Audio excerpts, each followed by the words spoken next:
Hey y'all, welcome back. Welcome back. So we are going over the Stepdaughter 2.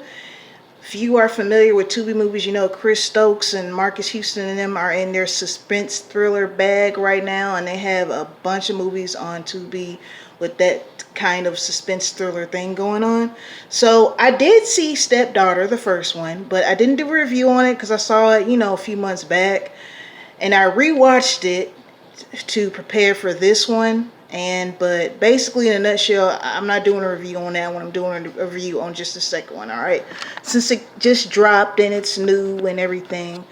So it's basically picking up where we left off. It's a total continuation, right?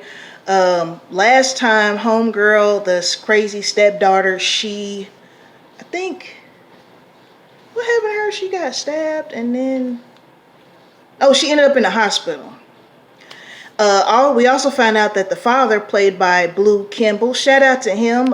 First time I seen him, he was in Ruthless, and I see him in a lot of stuff, like a lot of BET Plus movies and things like that. But anyway, we found out that her and her father, played by Blue Kimball, were in on the scheme to try to take out her stepmother and get the insurance money. And they were also trying to kill the kids, but that didn't happen. They also didn't succeed in killing the stepmother, thank God.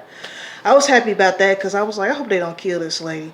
Now, the first one, if you watched the first one, which I'm pretty sure you have if you're watching this review, the first one, the movie was focused more so on her, right? And then we found out at the end, towards the end, that the father was in on it. Whereas with this one, it's both of them pretty much throughout the whole movie. Now, she comes back into his life. Of course, she's a killer. She had to kill a nurse to get out the hospital. She found him. He's with another woman, and this woman has a teenage son, and she's a billionaire. He likes to get with these rich women, these entrepreneurs, so he can take them out and get their money, marry them, take them out and get their money, right? So this is the part that I was just like, what? He was actually in love with this woman. He was cool. He was happy. His daughter shows up, and she was like, she didn't believe him when he said he was happy.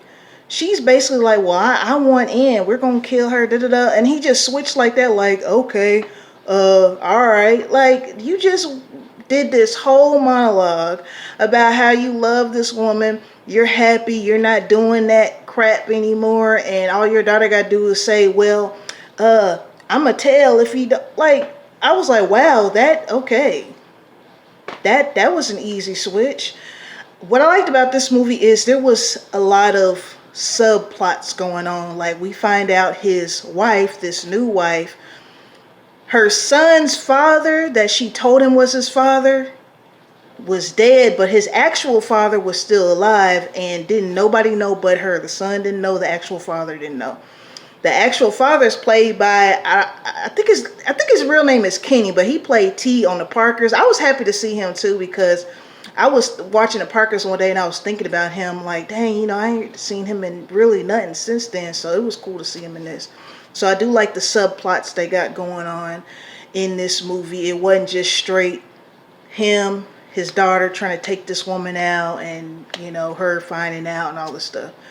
So the woman who plays the wife, that bob she had was so pretty. I don't know if it was a wig, her hair, quick weave, but whoever did that did their thing. I couldn't stop looking at it. It was cute. Now, it was in her eyes. I don't know if I would want one in my eyes. I wear glasses, so that's not going to be fun. But I was like, her hair is doing what it's supposed to do, okay? So the way this one ends, there's definitely going to be a part 3. Because I think they also had another one where it was called The Stepmother, and there was 3 parts to that.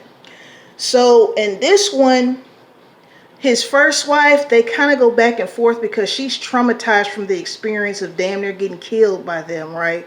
So she's drinking, she's on medication, and so we go back and forth to see how she's doing and her sons, and also present day, him with his new wife and not new daughter, but his wife and stepson and everything.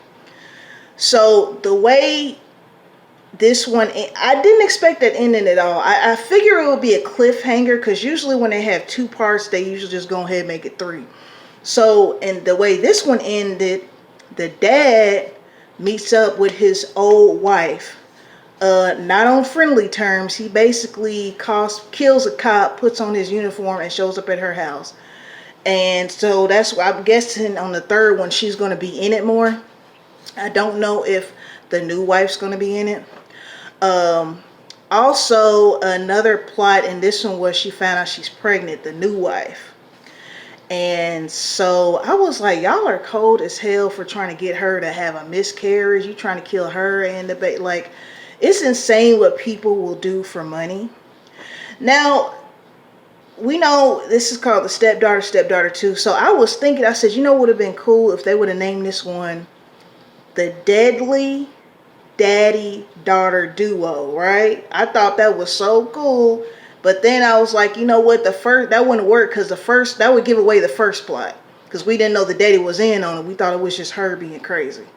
All right. Now, the acting's not bad, you know what I'm saying? Like I said before, you know, you have to just kind of take the acting for what it is. But Blue Kimball's been in some stuff. Everybody else, now I looked up the new wife.